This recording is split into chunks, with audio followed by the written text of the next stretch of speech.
What's up, nerds? It's your boy, the OG GM, coming to you live from Site B on a Saturday morning here on March 18th, 10 o'clock in the morning. Feeling a little wibbly wobbly today. What else is new? It's Saturday for most of us. Now, normally I don't like to really post on the weekends, give you guys a break from my nonsense, but apparently I can't go 5 minutes without Hasbro / Wizards of the Coast doing something dumb. And needless to say, some of the choices of Hasbro / Wizards of the Coast lately have been questionable. And this week alone, we've got multiple stories coming from the Hasbro Wizards of the Coast camp. Some have been confirmed, some are still speculation that are just like, guys, stop. Now, I have this running joke of, just having Hasbro Wizards of the Coast take a break. It's like, dudes, take a break. Go outside. And it seemed that in regards to my jokingly referring to them needing a press secretary, publicity manager, it does seem that they do now have somebody or several somebodies whose job it is to curtail what is coming out of the Wizards of the Coast Hasbro bullpen. We will be encountering these individuals at the upcoming creator conference thing that we've already talked about, that Bob the Will Builder and several others were invited to. Hasbro is currently referring to them as the content creator outreach or something like that. Basically, they're the thought police. They are now going to be the individuals who are curtailing and manipulating the press that comes out of Wizards of the Coast / Hasbro going forward. If you've noticed in the interviews with our friend Kyle Brink, between his initial interviews and his most recent interviews, a definite change in the way he responds to the questions, a definite change to the way he looks, acts, stuff like that. Pretty much not what Jeremy Crawford did yesterday in his 40-minute interview. Really, Crawford? 40 minutes? 40 minutes to tell us 5 minutes of information? Yeah, I don't need that. Why are my eyes closed? Sometimes I think better with my eyes closed. So yeah, we have these new guys. And it's pretty obvious that they are definitely curtailing and manipulating what our friend Kyle is saying. But as for Hasbro in general, and Wizards of the Coast and specifically, apparently they're not doing their job as well as we would like. And, it's just another weekend of just going, what are you thinking, Wizards of the Coast? What are you thinking, Hasbro? Why? So let's go down the list and see how many of these are confirmed. There'll be links to the ones that are confirmed and how many of these are just speculation and rumor, including, and at the top / bottom of the list, we've got these bizarre statements coming from Wizards of the Coast employees that appear to be extremely racist. But we'll get to those last, because those are going to be the ones that are going to get me in trouble. Okay, so number one, the One Ring. So I already talked about this twice this week. Hasbro released a Magic the Gathering run inspired by the Lord of the Rings. Okay, fine, whatever. Amongst that Lord of the Rings run, they had to do, of course, the artifacts that are connected to the Lord of the Rings. Yeah, the sword, the shield, the horn, whatever. Okay, whatever. I mean, it's Lord of the Rings, so some of those artifacts are going to be based upon the rings. 3 rings for Elven Kings, 9 for Mortal Men Doomed to Die, 7 for the Dwarf Lords. So they made these rings, and these rings are in variable levels of approachability, rareness. Some of the rings are common. You have a 1 in 100 chance to get one per pack. Some of them are uncommon. You have a 1 in 500 chance to get per pack. Some of them are rare. You have a 1 in 900 chance. And then we have the One Ring. The One Ring. Sauron's Ring. So we heard a story coming out of there that they only made one. They only made one One Ring card, making it the rarest Magic card in the world, unless you count Proposal and Announcement and the championship, the one-time championship card that they made. But then Hasbro said, "Oh no. The next day they were like, "Oh no, that's not what we meant. There are actually more than one ring. We made one foil One Ring card on the entire run. There's only one of these foils, but there are, depending upon which article you read, anywhere between 50 and 250 of the non-foil One Ring card in print. So it's still pretty rare, but it's not one of a kind. But there still is one foil. Now, the actual mechanics of the card aren't that great. It's a card draw artifact. There are definitely way better, more broken card draw artifacts in Magic the Gathering. So the only thing this thing really has going for it is it's the One Ring, and it's limited availability, which means it potentially might be worth more money at some point in time. I don't know. Okay, so that one has definitely been confirmed. The second what the from Hasbro is the fate of the Tommy Oliver action figures from the Power Rangers line. Now, this one has not been confirmed, and it makes no sense that they would do this, but it's Hasbro. So apparently Hasbro is considering to honor the 30th anniversary and honor the unfortunate passing of Jason David Frank, the individual who is most well known for playing Tommy Oliver. Probably, the Green Ranger, the single most popular Power Ranger in the history of the Power Ranger franchise here in America. Apparently there's a rumor going around that they're going to discontinue making Tommy Oliver figures, or at least cut down on some of the less popular ones, like Turbo Ranger, which makes no sense. I mean, you already have the Jason David Frank sculpt in the cloud. You can use that sculpt to make any one of the multiple variations of costumes and incarnations he made, including Lord Darkon.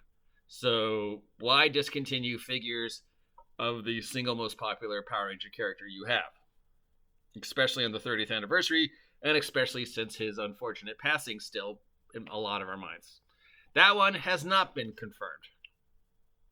Okay, but there we go. There's another one. Now, continuing in the just the mind-bogglingness that is Wizards of the Coast. We have the Magic the Gathering. We have the Tommy Oliver. Now we've got some news coming from the News Transformer cartoon. This has not been confirmed. This is another one that apparently may or may not be true. In the old days, where at the end of G.I. Joe or the end of He-Man, they would have that little, public service announcement, like, don't touch an open wire. Don't approach a dog you don't know. Don't stick your head in the microwave, that kind of stuff. And now and knowing's half the battle. Well, apparently in the new Power Transformers cartoon on Paramount Plus, at the end they're going to continue that. We're having one of or more of the Transformers give a little, PSA.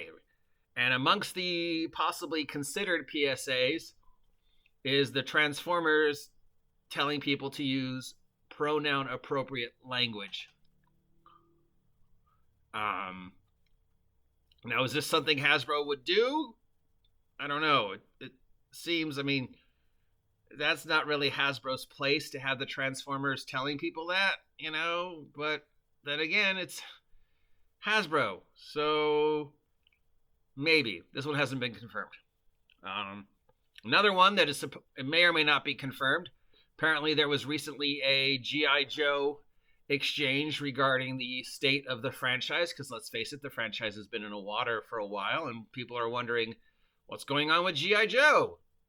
And the press individual from the this new creative content outreach program insisted that every one of the reporters give them their name and their preferred gender title. So it would be Steve, Smith, man, male. Again, this has not been confirmed. I don't think it's true, but then again, it could be true because, again, Hasbro. Hasbro be weird. Another thing, this one has been confirmed. Hasbro was just listed as one of the most ethical companies in the world by, I don't know, Wall Street Journal, I guess, or CNN, or whoever it is that decides your company is extremely ethical. This got an outrage from the D&D crowd because of January. The January actions of Wizards of the Coast Hasbro in regard to the OGO thing, definitely not ethical.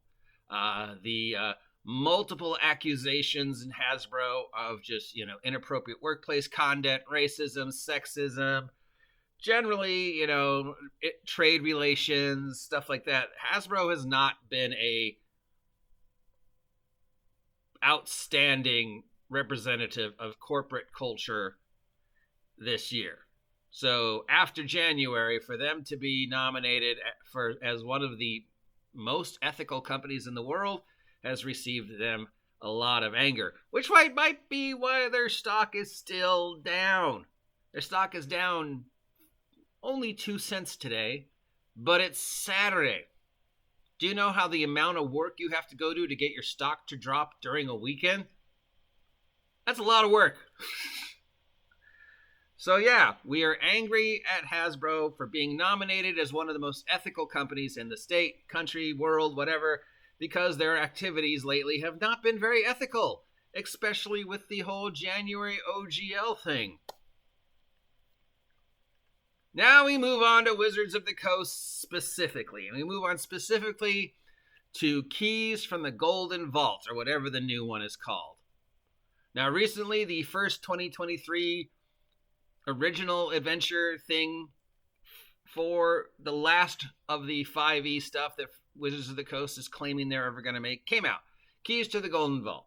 It was a series of 12 adventures all built around heists, which, is not an adventure thing nobody ever asked for, because mysteries and heists don't really work in D&D. It's too easy to just circumvent them because of magic. Can't sneak up on me in the dark if I can cast Light Spell an infinite amount of times. Oh, I'm getting it. So yeah. But apparently they made this.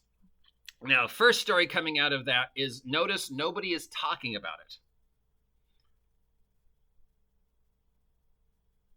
Positive press, nothing. Negative press, nothing. Sales, non-existent. It literally has ceased to exist within 24 hours of being put on the table. Apparently, just sitting in the warehouse, not moving.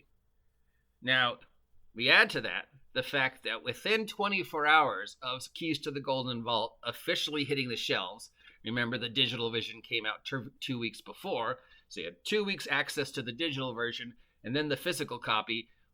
The next day after the physical copy hit the shelves, there was a bundle of over 100 adventures and supplements made to add to Keys to the Golden Vault. So at least 100 people, between the announcement of Keys to the Golden Vault to getting their hands on the digital copy to 2 weeks later getting their hands on the physical copy, looked at this and went, this needs work. This needs work.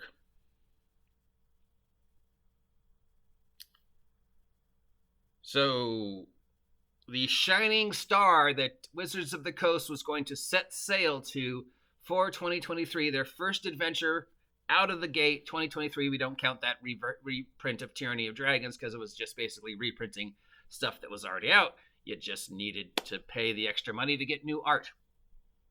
No reviews, positive or negative. No commentary on Twitter whatsoever.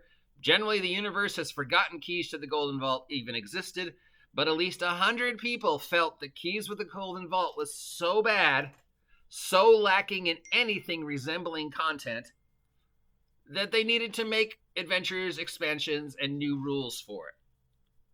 Oh, it's my mom. Speaking of Keys to the Golden Vault and the corporate structure of Wizards of the Coast, and this is where it's going to get me in trouble. So, yeah, trigger warning. Hey, remember when Kyle Brink said that thing about white people like him couldn't leave the hobby fast enough? And there was all those accusations of him being racist and being hating white people, and how can you say something like that? What a horrible thing to say. That's racist. White people can't leave the hobby fast enough. Well, the next day, the defenders of Kyle Brink, all 10 of them, said, no, you're misinterpreting what Kyle said. Kyle's not saying that white people need to leave the hobby. Kyle's saying people like him need to step down from Wizards of the Coast so POCs can have their position, which again was addressed pretty much the same. Like, well, that's still racist. The person who should be working at Wizards of the Coast is the person whose resume makes them more appropriate for working at Wizards of the Coast. The color of their skin or their gender or whatever shouldn't matter. If Kyle thinks that there is somebody who is better suited for his position than him, and that individual just happens to be a POC, person of color, then Kyle should step down as an example, which Kyle hasn't. In fact, if you look at the powers that be in Wizards of the Coast, they are predominantly white. Well, apparently Kyle is not the only person who thinks that way. Because if we go to my friend Double D over at Diversity and Dragons, he has been deep diving into the Twitter posts that are coming out of Wizards of the Coast employees. Specifically, many of the Wizards of the Coast employees who are flying the inclusion, diversity bandwagon.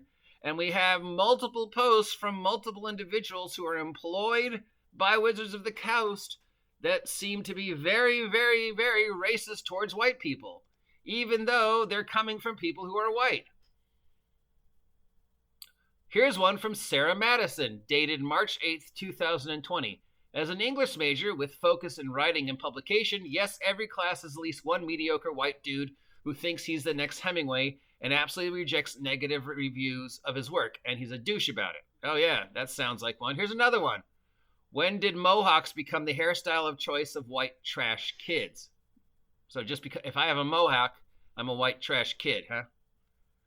What about all the Asians who have mohawks? Then we have this girl, Mackenzie, who has only been playing D&D since 2018. She's a member of the Wizards of the Coast executive staff. And she started saying stuff like, holy shit, are proud white male novelists the fucking worst? Well, if I wrote a novel and it got published, I'd be proud.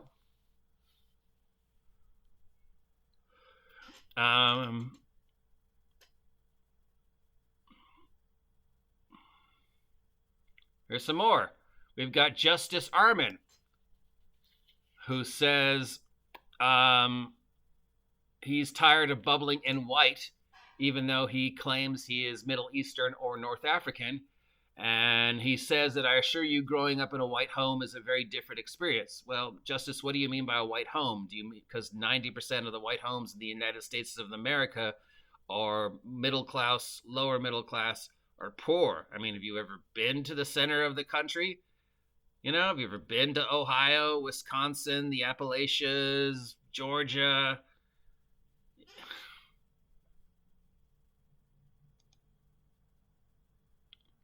And then we've got again Sarah going about how a typical group of dudes who are sitting at her Starbucks brainstorming costumes, like strap a bunch of pipe bombs you're addressed to your friends. Yeah, just this woman seems to just hang out in Starbucks to insult men. So these are all coming out. These laws are overwhelmingly written and privileged by aging white men who do not understand or care about. So we have these individuals who work for a country who is claiming to be inclusive and diversity and wants people of color to be in positions, and yet all these people who are either writers or department heads or people who worked on Tales from the Golden Vaults are coming forward, all these white people saying, I hate white people. Wizards of the Coast hates white people. Wizards of the Coast is prejudiced against white people. These have all been confirmed by Double D, link down below. So, yeah. We end this week on another WTF, Wizards of the Coast. WTF. You've got your employees saying things that are basically racist. You've got your latest book not selling to the point where over 100 people felt they needed to make expansions for it. You've got stuff coming out like your executives telling people they won't talk to them unless they tell them their preferred gender pronoun. The Tommy Oliver thing, the Transformers thing, the One Ring thing. None of these choices make sense, especially in this day and age, the political hotbed, that is the world of Twitter. And considering your stock is $51 below where it was this day last year, you've got the Q1 earnings coming up. Japan and China are angry at you. The gaming industry, for the most part, is angry at you. And in response, you're continuing to do really bizarre choices. Now, again, some of these have not been confirmed. And we could look at all those Twitter posts and say you're taking them out of context because you're not showing the post before or after. And for most of those, I'd say, yeah. But for the girl who's saying, I sit in Starbucks and I listen to these white men say these horrible things and ha, ha, ha, I'm judging them because I'm a white woman. Yeah. Now, and again, with the Kyle Brink things, for everybody who says, oh, that's just totally him being a self-hating racist, there are people saying, no, you're taking it out of context. He's not saying white people should stop playing D&D. He's saying, should say that, white people should stop being in charge of Wizards of the Coast. Okay, fine. Find individuals who are better suited for running Dungeons and Dragons, because let's face it, Wizards of the Coast is doing a horrible day. And if they happen to be people of color, hire them. Hire them on the quality and content of their resume and their ability to take D&D or Magic or whatever to the next evolutionary step so that it can continue to blossom and grow and inspire the hobby, as opposed to where it kind of is now, where its fan base is dwindling, the amount of negative response people D&D is getting is increasing. People, who don't play the game are judging people who do that play the game, and even the 5e diehard psychotic delusional individuals are actually making you look worse, not better, because people are going, that's the guy who's playing 5e? What a creep. So yeah, WTF, Hasbro. WTF.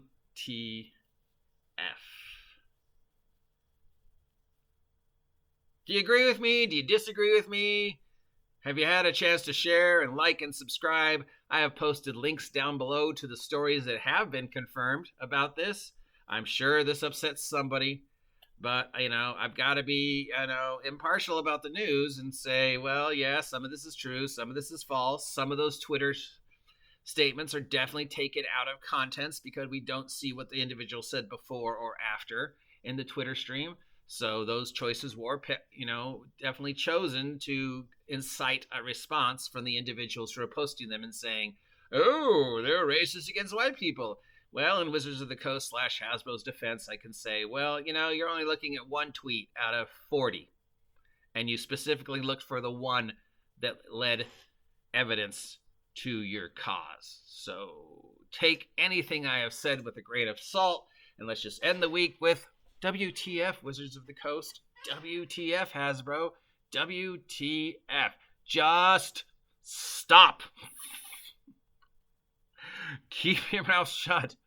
Go outside. Take a break. Can we go 1 week? 1 week. 1 day. 1 day without another Wizards of the Coast Hasbro nightmare.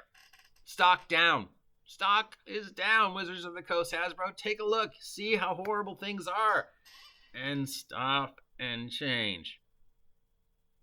Let me know what you think about all this, or if you even care. I am the OGGM. Please take a moment to like, share, subscribe, and if you're feeling generous and want to support this so I can buy a better camera, consider buying my merch. And the best way to support me in buying my merch is head on over to Big Geek Emporium, link down below, and check out some of the amazing adventures I've written. Till next time, I am the OGGM. I have just wasted a half an hour of your time. I hope you appreciate it. See ya.